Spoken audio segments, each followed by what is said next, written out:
Speaking of not giving up, I thought I'd be seeing you at the ramp more. Yeah, well, I don't know if this is. I got sober from stuff.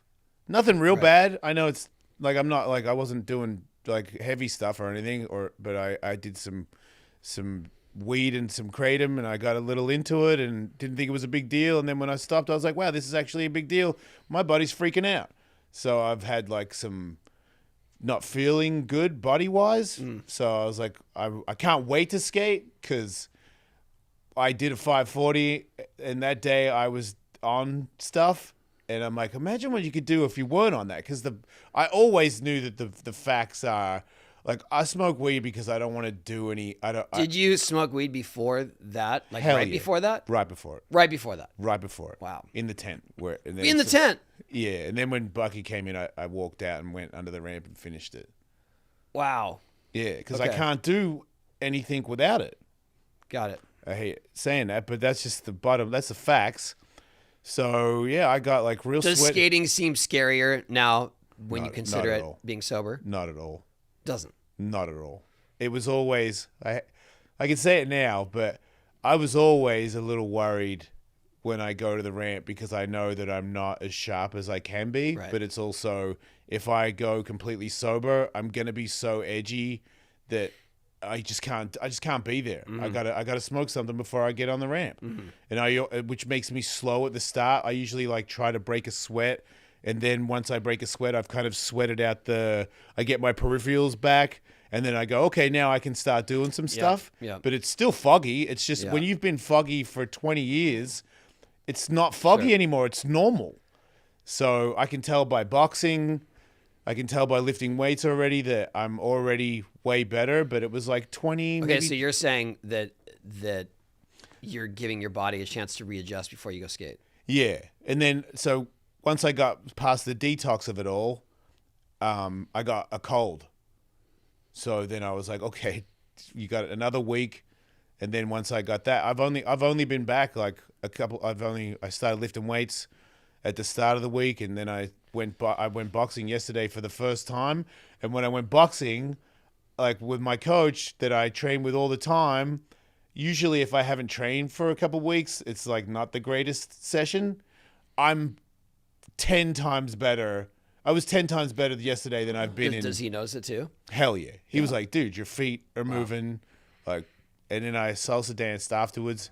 And because he's Cuban and he always laughs at me when I dance salsa because he's like, what is wrong with you? You know, because apparently I just don't know how to do it no matter how hard I try.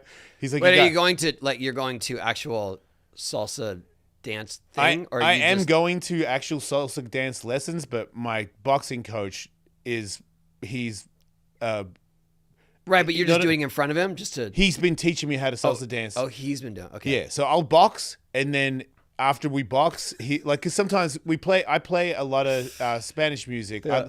Fighting to me, my motivation when I fight is like salsa music. I love the idea of like, let's fight. All right, now let's dance. Well, if you don't know this, but there's a lot of that in boxing. Absolutely. But I think it's.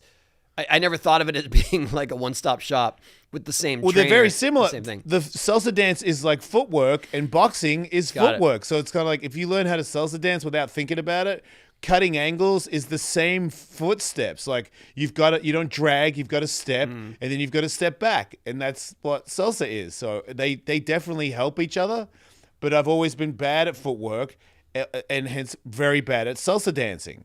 And he's been teaching me foot patterns for years now, and finally my feet are starting to move, which is crazy at 52 that I got better at an athletic thing than when I was 42, my feet didn't move anywhere near like they do now. And then yesterday, for the first time, I did it and my shoulders didn't move because he keeps calling me, who's in Seinfeld, the lady that does the weird dance and everybody makes fun of her. Elaine. Yeah. He's like, you're like the Elaine of salsa dancing. Wow. Yeah. And I'm like, stop, dude. Yeah. It's not a good compliment. Yeah. He said something about being white too, but that's okay. It might be true. But yesterday I started doing it and he was like, dude, like that. And I'm like, okay, because I think my brain tells my body to do stuff, and there's no there's no blockage from the brain to the toes, Okay. and it's starting to work, which is also making me very excited to go to the ramp. But I was waiting until I was not like having some sort of temperature change, like where you're just standing there and you're like, yep, normal day. And I've got a hoodie and a jacket on and I'm freezing and sweating. And I'm like, this is probably not the greatest time to skate. Oh, you mean because you were sick? Yeah. Okay. Oh, the detox was worse, where I was just like, Train spotting. almost did for weed. It's pretty embarrassing to be like freezing. Like Brianna took me to I did comedy a couple times, and one of the sets I knew that I was going to do this China story where I have to take my shirt off, and I had a giant Levi's woolly jacket on, and and you freeze. and I'm freezing, and I no. feel sweat pouring down my back, and I'm like, that's not good. this is not good. And I was like, I don't know if I can take my jacket off to get up on stage, because by the time I get on stage, I'll be like, hey, everybody. Like, well, and I was like, you can do it. But it was that much pressure where it was like, I can't wait for this to go away. And now it has. And I know Jimmy Wilkins has got boards in our studio waiting for me. So that's what those are. I could not figure out what those are. That's where I go change. Yeah. To go skate. Yeah, I know. Every day. Yeah. And those boards just appeared, and I was like, "What? What are those?" Yeah, those are Big Daddy J's cakes. Is that his graphic? Because there's a wolf on the graphic. Is there? Wait, he got a new board with a wolf on it, or is he trying to do something real nice to me? Way.